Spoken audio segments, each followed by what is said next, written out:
শালজোর সনাতন ধর্মাবলম্বীদের হরিবাসর অনুষ্ঠিত।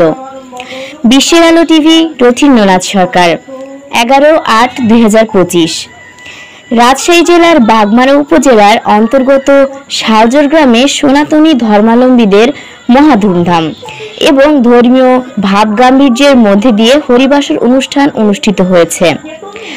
8-8-2025 আগমনী গীতাপাঠ, সনাতন ধর্মীয় আলোচনা সভা এবং শুভ অধিবাস এর মধ্য দিয়ে হরিবাসর অনুষ্ঠান শুরু হয়।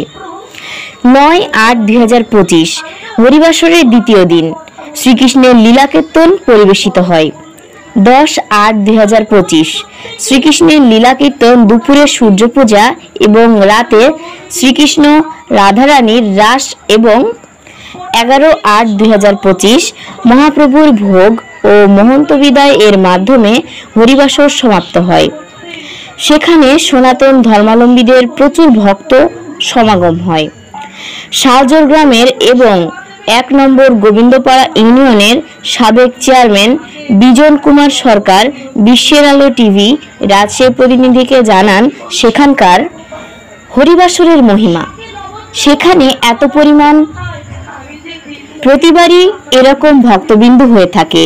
শালজোর গ্রাম হরিবাসরের সময় এক অপরূপ রূপে সাজে, এক অপূর্ব দৃশ্যের সৃষ্টি হয়, যা বৃন্দাবনে একমাত্র হয়ে থাকে। 1 নম্বর গোবিন্দপাড়া ইউনিয়নের সাবেক চেয়ারম্যান বিজন কুমার সরকার বিশ্বের আলো টিভি রাজশাহী প্রতিনিধি রথীন্দ্রনাথ সরকারকে নিউজ করার জন্য ধন্যবাদ জানান।